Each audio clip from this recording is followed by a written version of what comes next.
taking the time out of their really important school days. We're all paying to come to K-State, taking that time out of their schedules to all come together on Anderson Lawn and listen to speakers discuss why it matters and why it matters that we come together as a student body and include everyone's perspectives.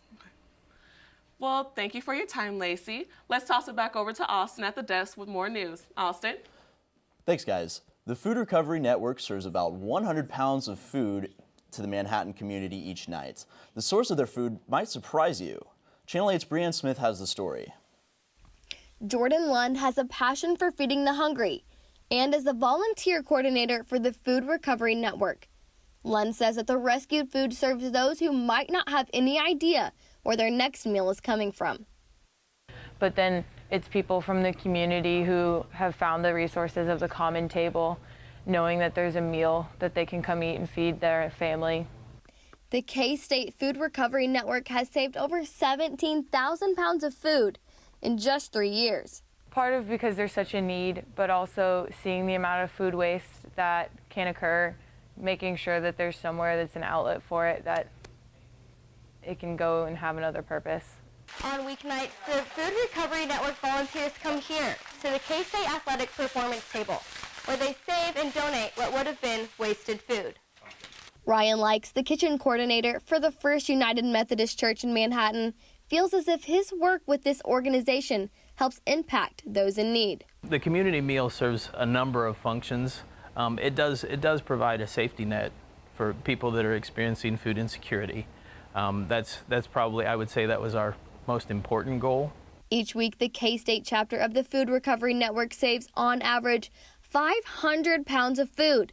And so I believe that the community meal is important to bring people together. There's really something that magical that happens when you share a meal with someone. The efforts brought on by this team will help conquer food insecurity in the area every week. In Manhattan, Brianne Smith, Channel 8 News. The rescued food is served on Sunday through Thursday evenings at different locations around Manhattan. You and your family are welcome at no cost. Coming up next, we'll give you a look at the largest pumpkin ever grown in the state of Kansas. Plus, we'll bring you 2 events, one old and one new, that has been successful in bringing the community together. That's next on Channel 8 News.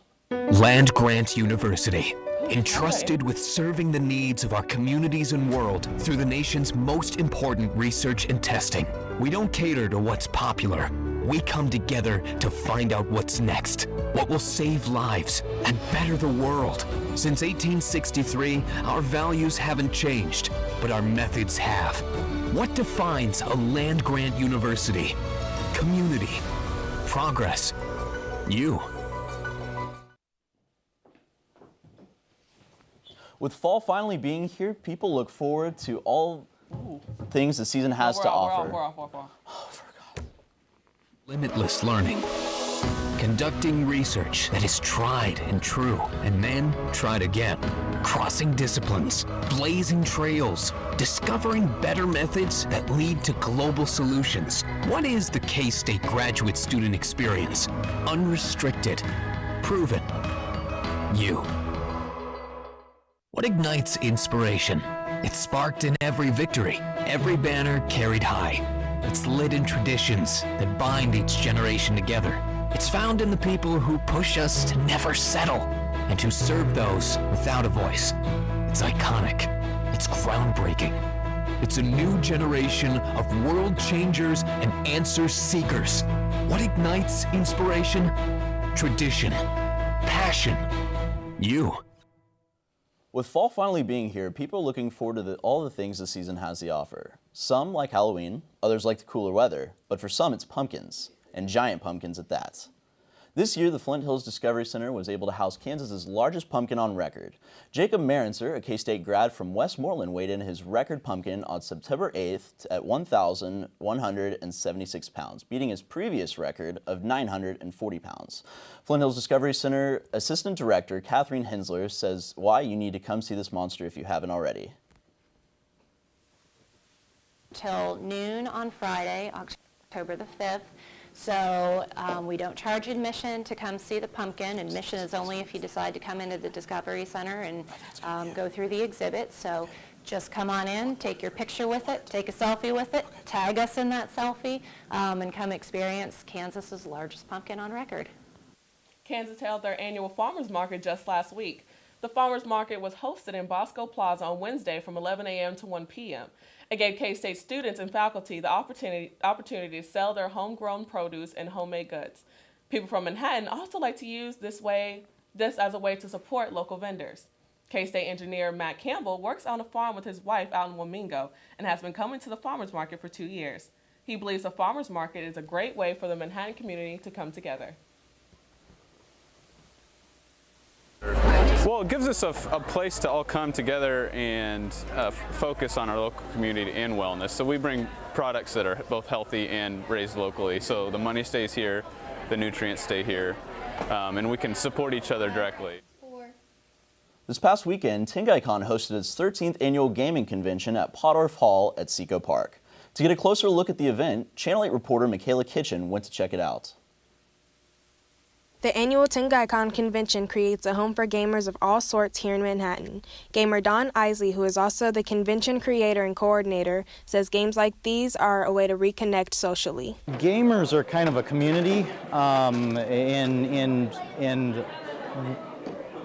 when you're playing like board games, you're actually having a social experience with other people. So having that and a place to play board games, people to play board games with is a social experience. Here at TinGaiCon, gamers get the opportunity to hang out with some people with like-minded interests and get some new skills. The convention also hosts live demonstrations. Groups like the Broken Arm Academy of Swordsmanship and the Medieval Swordsmen of Kansas City bring history and gaming together by realistically reenacting historical European martial arts. You see lots of times in movies and TV shows that knights would be in their heavy, clunky armor and then swing the weapons. They could barely move, and that's not really the reality of it. Knights had a very long tradition of fighting in harness, and they were very effective at it. So, although few women participate in the groups, Danielle Velez says that doesn't stop her from doing what she loves and wants to encourage other women to do the same. As a girl doing this, it shows other women out there that they don't have to sit on the sidelines. They could participate with everyone.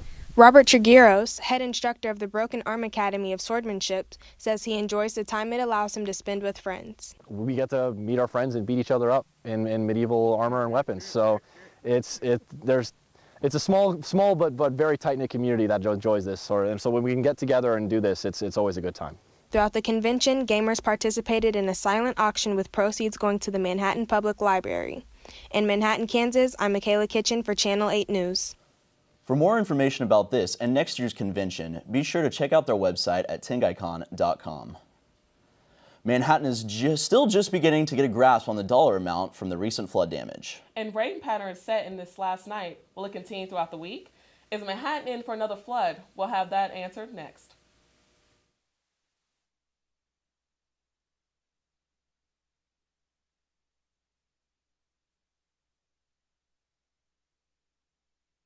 Knowledge is more than a piece of paper.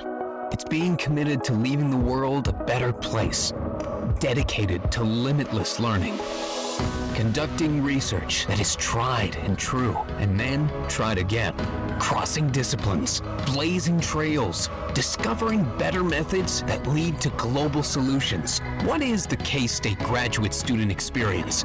Unrestricted, proven, you. What ignites inspiration? It's sparked in every victory, every banner carried high. It's lit in traditions that bind each generation together. It's found in the people who push us to never settle and who serve those without a voice. It's iconic. It's groundbreaking. It's a new generation of world changers and answer seekers. What ignites inspiration? Tradition, passion, you. Manhattan is still recovering from the flood that occurred on Labor Day. Channel 8 reporter Julia Jorns took the time this week to chat with not only the victims of the flood, but also with the local emergency management director. At the beginning of September, the water rose to nearly 21 feet above the crest of Wildcat Creek. Many Manhattan residents were forced to evacuate their homes. Megan Jenkins says it has been difficult to get back into her apartment. But it has been a month. We're still not back in there yet. We just got power back last Thursday, I think, in our apartment. But they still haven't cleaned the carpet. We don't know if they'll have to replace the carpet because they put a dehumidifier in there and it soaked and stained the carpet. The floods that happened on Labor Day forced many Manhattan residents of the Evergreen apartments to evacuate their homes and left many without transportation. The Riley County Emergency Management Department remains busy with flood damage control. Pat Collins, the director, says the flood was never expected to be this damaging. We were operating off of the premise that this was going to be somewhere around 19 feet in that initial stage, and that's the kind of information we were getting from the Weather Service. Collins hopes the county can find a better way to notify the community of potentially harmful weather in the future. In Manhattan, Julia Jorns, Channel 8 News. The best way to prevent personal property damage in the event of a flood is to be prepared. www.rileycountyks.gov is a resource available for local residents in the event of a disaster. Up next, we'll send it over to Julia to take a look at this weekend's forecast. Julia?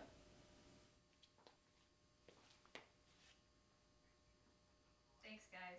If you look at our national temperatures, you can see that it's kind of varied throughout the U.S. And then on the West Coast, you're going to see in the 60s and then low 50s.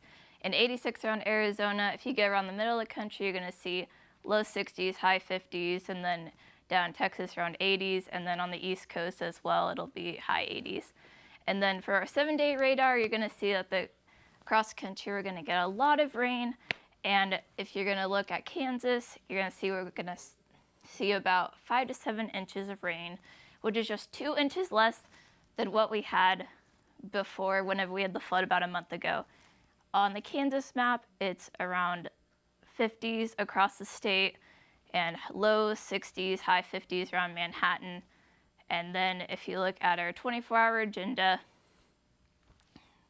you'll see that it's mostly cloudy throughout the day, but still pretty nice temperatures. So if you're gonna do anything outside, then tonight will be a good night for that. Just make sure you bring a jacket if you think it's gonna be a little bit cold. And then if you look at our 5-day forecast, it's gonna be rainy all week and cloudy. So make sure that you have your rain jacket and an umbrella prepared if you're gonna do anything outside. 50s, 70s, and then gonna be around 60s to wrap up the week. Back to you guys at the desk. Thanks, Julia. The Manhattan Indians football team has jumped out to a hot start with the 5 wins so far in their undefeated season. And the K-State volleyball team has had some frustrations as they start Big 12 play. We'll be right back. And Grant University, entrusted with serving the needs of our communities and world through the nation's most important research and testing. We don't cater to what's popular. We come together to find out what's next, what will save lives and better the world. Since 1863, our values haven't changed, but our methods have. What defines a land-grant university? Community, progress, you. Knowledge is more than a piece of paper. It's being committed to leaving the world a better place, dedicated to limitless learning, conducting research that is tried and true, and then tried again, crossing disciplines, blazing trails, discovering better methods that lead to global solutions. What is the K-State graduate student experience? Unrestricted, proven, you. What ignites inspiration? It's sparked in every victory, every banner carried high. It's lit in traditions that bind each generation together. It's found in the people who push us to never settle and who serve those without a voice. It's iconic. It's groundbreaking. It's a new generation of world changers and answer seekers. What ignites inspiration? Tradition, passion, you. Seems like there's been a lot going on in the world of sports. Channel 8 sports anchor Michaela Kitchen has got the updates at K-State and Manhattan Sports. Michaela? K-State's volleyball team loss Saturday night marks the Cats' first 0-4 start to a Big 12 conference in 9 years for volleyball. The Cats took on TCU Saturday at the Ahern Fieldhouse. Unfortunately, the Cats lost to TCU with a score of 3-1. Both teams started off neck to neck in the first set with a close run of 25-22. TCU's players Elin McCall and Anna Walsh dominated in kills, giving the Frogs a 58-47 advantage over K-State. K-State took over the set with a score of 25-18. Gloria Multired led the team with 12 kills and 2 blocks. K-State's head coach Susie Fritz said that the team played exceptionally well, but fell through due to a lack of consistency. K-State started off 4 with a 5-point lead until the Frogs captured the lead with a 10-2 run.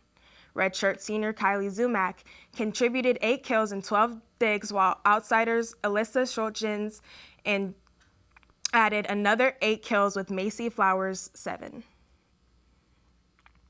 Kicking it back to our local high schools, Manhattan football scored a win against Emporia this past Friday. And despite less than ideal weather, the Indians are looking at a great start to their season. Reporter Zeb Wiley has the story.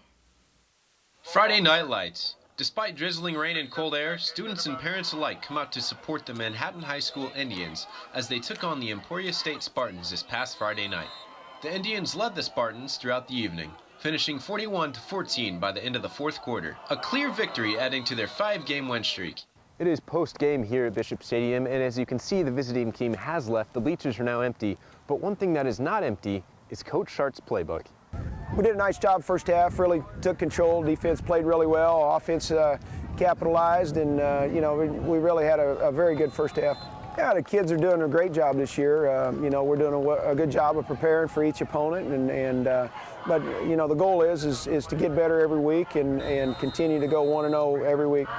With a winning team so far, it only makes it that much easier for the parents and fellow classmates of the team to withstand the less than ideal weather. And sophomore quarterback Dane Aschenberner doesn't take that support lightly. We did well enough to get the W, but we can do better, and we hopefully will show that next week. We can go a long ways. There's a lot of guys in my class that aren't playing right now they can develop, and we can be real good as I get older. Manhattan High School is set to play their close rival, the Junction City Blue Jays, tomorrow evening. Junction City's season record is currently 3 wins to 2 losses as they go up against Manhattan High. In Manhattan, I'm Zeb Wiley, Channel 8 News. Manhattan currently has a 1-game advantage in the Centennial League over Topeka High. They hope to continue their success. Last Saturday, K-State took on the Texas Longhorn at Bill Snyder Family Stadium for their first home conference game of the season. The Cats fell behind 19-0 after the first half, but their defense only allowed 10 of their 19 points. In the second half, Skylar Thompson took over at quarterback after Alex Delton started the game. Thompson led the Cats back to trial by just 5 points in the last 6 minutes of the game. K-State wasn't able to get another score. The Wildcats are now 2-3, 0-2 in the Big 12 play. They hit the road this weekend to take on Baylor in Waco, Texas with a 2:30 kickoff. After the game, the media pressed Bill Snyder about the rotating quarterbacks, which caused him to lash out. Talking about sparking the offense, were there similarities between what Skylar did? You write what the hell you want to write. Time we have for sports this week. Back to Tiffany and Austin at the desk. Thanks, Michaela. Tiffany, let me ask you, have you ever tried goat yoga? Actually I haven't, but some K-State students got to participate in the unique experience of yoga with goats.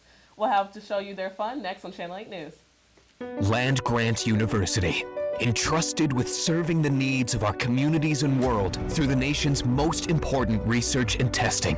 We don't cater to what's popular.